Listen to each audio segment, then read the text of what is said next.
Hi everybody, my name is Wendy Seeloff. I am the bookkeeper here at the School District of Prentice.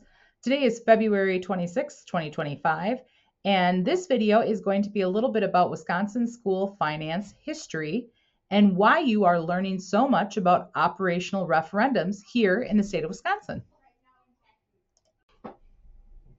Our history lesson starts in 1993. So if you've watched some of my other videos, you'll remember hearing me talk about the revenue limit formula. Well, our revenue limit was a little different back then.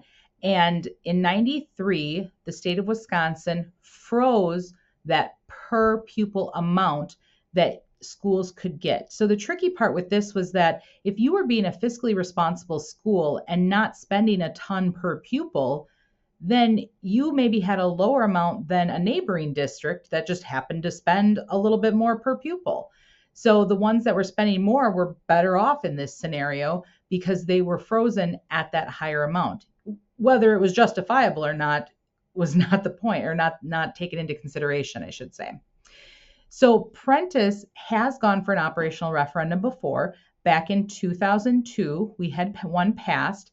And I think this goes to show how good Prentice has been about being great stewards of taxpayer dollars, because we haven't had to come back for an operational referendum until now. And we waited. We didn't jump ahead to try to get it sooner than this because we wanted to make sure that nothing else happened at the state level, that we didn't need to burden the taxpayers with this operational referendum.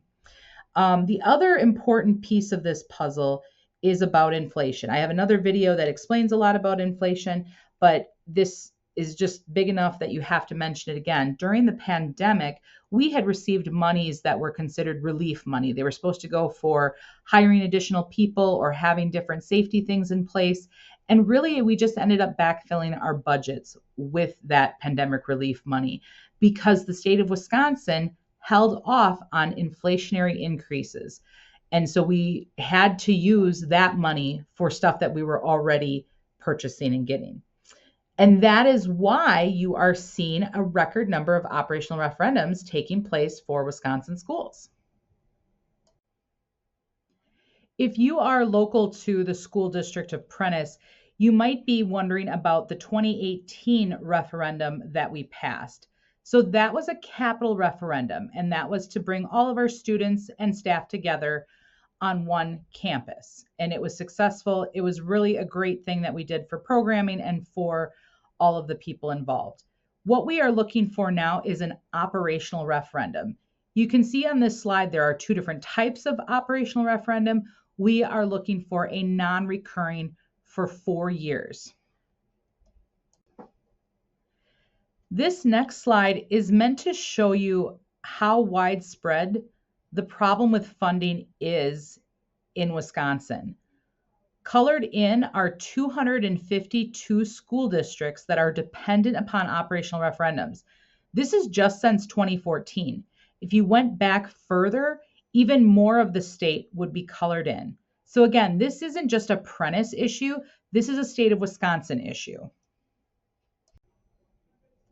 If some of the things that I've said here today or in any of my other videos are concerning to you that you want to reach out to your legislator, go ahead and use this link to find out who your legislators are. You can also go on our school website and we have some advocacy letters that you're able to print and sign and send off to them. As always, if you have additional questions, contact any of us on this page and check back on our school website for additional videos. Thanks for watching.